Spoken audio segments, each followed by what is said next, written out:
this just in, the internet's most mysterious bitch has done it again.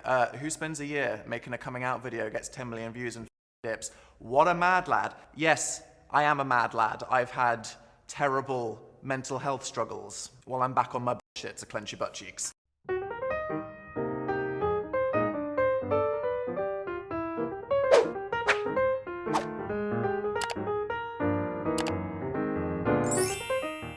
Hey guys, and welcome back to my channel where we spill tea left, right, and everywhere in between. Today's video is about Dan Howell's comeback. You may know him as Dan from Dan and Phil. We are going to be talking about his experience as a YouTuber, how YouTube screwed him over, and his plans for the future. But before we get into all of the tea, let me plug the Hot Tea Twitter account where you can keep up with any updates as well as send us stories that you would like us to cover, so make sure to like and subscribe. Alright, let's get into the tea. Who is Dan Howell and why are we talking about him?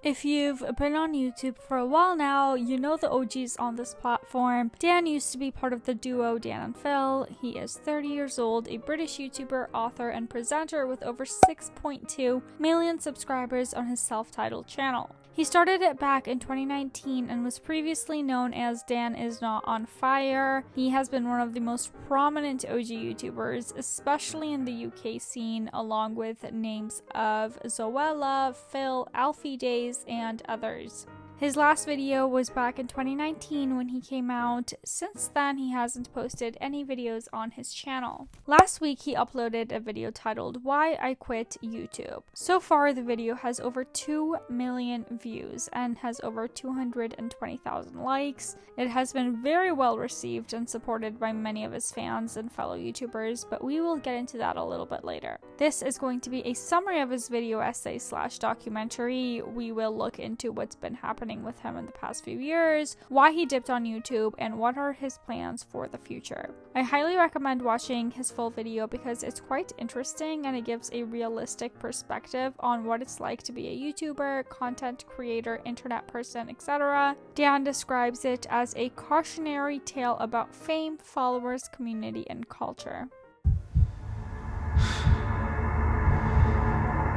Hello, internet. Look who remembered his bloody password.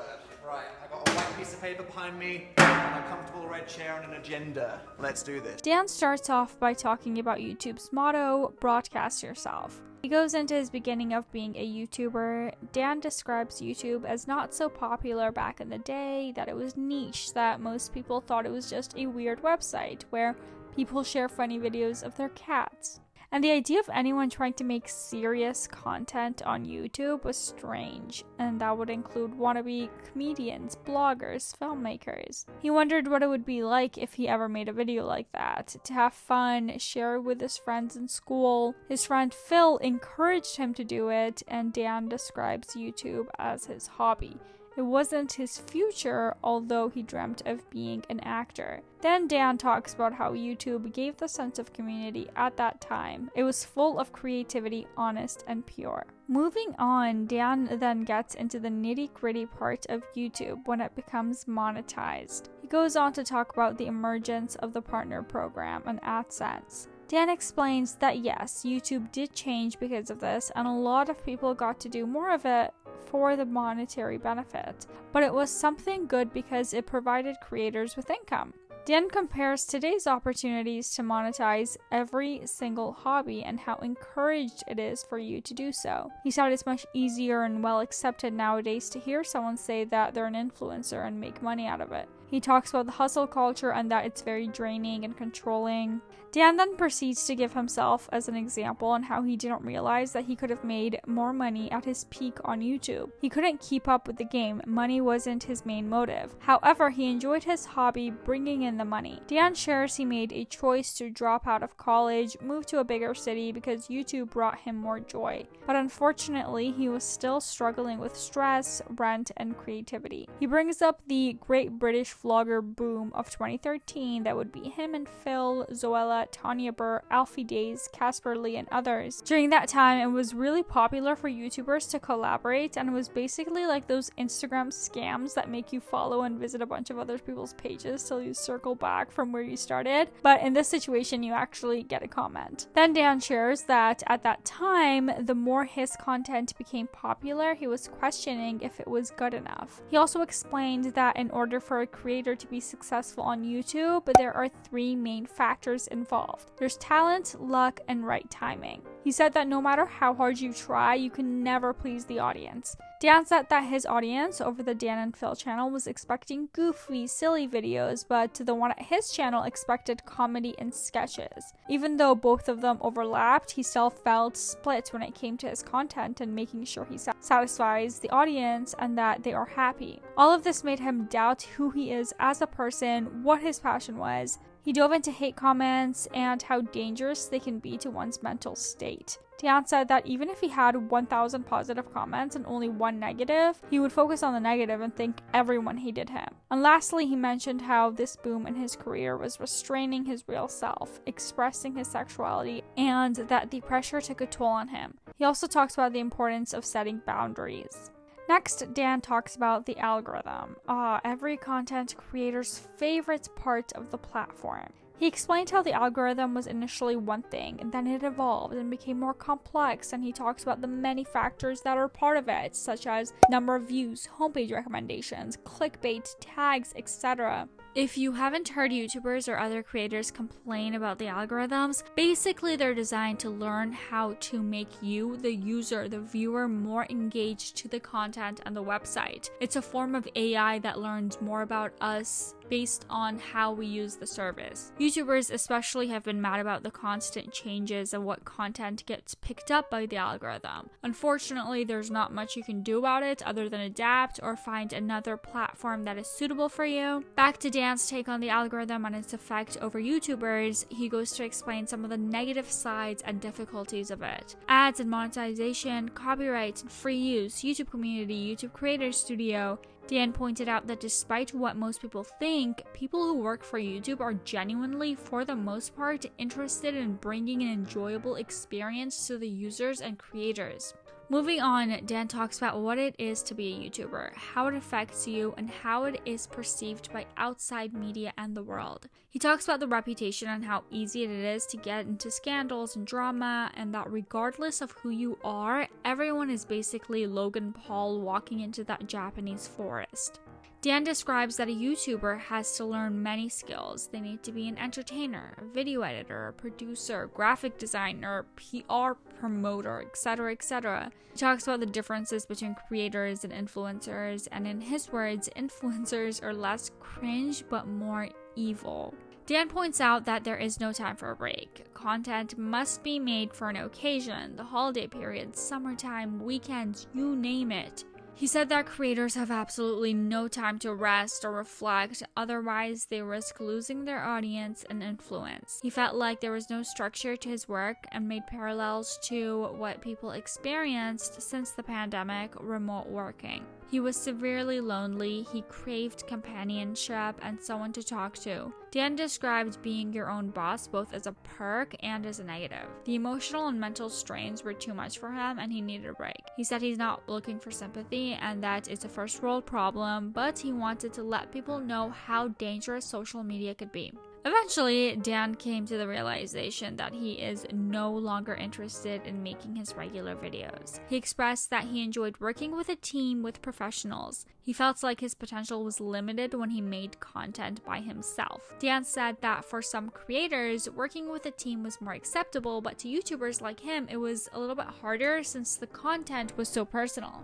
Then Dan gets into his story of how he got screwed over by YouTube. I will not get into too much detail here as it would be much better to watch his video to understand his frustrations, the situation, and how it all happened. But to give you a brief overview of what actually went down, since this is actually the biggest of the whole video, like we already mentioned, Dan wanted to work with more people on content. He reached his capacity at making videos all by himself. He didn't see a point in making more content in that way. So he decided he wanted to work with YouTube Red, also known as YouTube Originals. He already had some experience in working with them, and YouTube wanted him to work together. They told him amazing things and promised him that he can do whatever he wants and they can put it on his channel, free for viewers. Dan was excited to make a scripted comedy miniseries. He spent a whole summer working on a pitch. It was about an alternative version of him that didn't become a YouTuber, turned 30, and pretty much faced the same problems as he has in real life. His team believed in him. He even had big meetings with other big services like Netflix, HBO. But he suggested sticking to putting this whole project on YouTube. He admits that he put himself on the line, but he believed that that's where his content belonged and it would be full circle. YouTube was supportive as well. He was excited and it was planned to be produced in 2020. He explains that due to the pandemic, everything was prolonged. He didn't know where production could begin. A lot of things were not clear. And all of a sudden, YouTube basically ghosted him. They got back to him again, but out of nowhere told him that actually a big part of his production has to be changed since they are already doing something else similar with somebody else. YouTube didn't respond to Dan for 7 months on his project. Meanwhile, they had time to ask him to work on a stream project to help the NHS in the UK. He was leaving other opportunities for this, postponing a book, a tour, a podcast. The whole project was also intended to be released on his 30th birthday. Time was ticking and stressing him out, and he didn't know what to do, and due to all of the stress and uncertainty, he developed physical issues, stomach ulcer, insomnia due to anxiety. He was looking for an explanation, and finally he got one, although he did not receive it directly. YTO told him that they've switched their productions to unscripted reality shows and his project was no longer suitable. He got another chance to pitch his project to YouTube after they invited him to speak at an event that he wasn't really interested in and he didn't really see how he fit in. He described it as VidCon for corporations. He managed to convince them that his idea was worth another shot. They had a few conditions for him: to find additional funding, to agree to whatever forms of marketing that they decide on, and to create more content for them over the summer. He got featured in YouTube's Virtual Pride in 2021. He worked on some content that was personal, and apparently during the editing, someone on YouTube's team rearranged his bit in a way that was not planned, and when Dan pointed it out, he got called uncooperative. Moving on, it ended up that his initial project got cancelled, again due to lack of funding, and they somehow forgot to tell him. Dan said that he literally sold his soul for this opportunity and he got screwed. Even when he complied with commitment, they just cut him out of the picture. And then Dan showed this email. He shared that he fell into a serious depression. He gave away 2 years of his life, put his reputation on the line, and just didn't see a point in doing anything anymore. Dan finished off the video by saying that he has mixed feelings about the platform despite all of the things that YouTube did for him and put him through.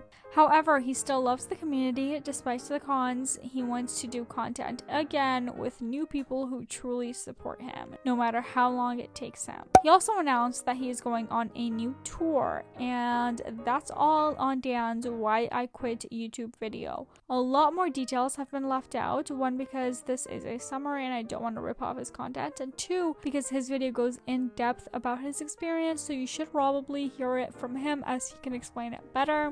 The video, like I said previously, has been very well received. Both YouTubers and Dan's fan base have been really supportive and are excited to see what's coming for him. Dan tweeted, "I have a hard time believing in myself, especially after these last 2 years, but the encouragement and support I've seen today has actually made me excited for the future. Thank you." Anthony Padilla actually tweeted in response saying, "Absolutely astounding in all aspects and amazingly articulated as always." Another YouTuber commented, "I've never heard someone describe being a YouTuber so accurately. Made me feel validated. Thank you." And that's going to be it for today's video, you guys. Let me know how you feel about the situation. Do you agree with Dan? Are you excited to see more content from him? Let's discuss in the comments down below. There is a lot of food for thought. Thank you so much for watching today's video. If you liked it, please make sure to give it a thumbs up and subscribe. I post new videos every single day. Bye bye.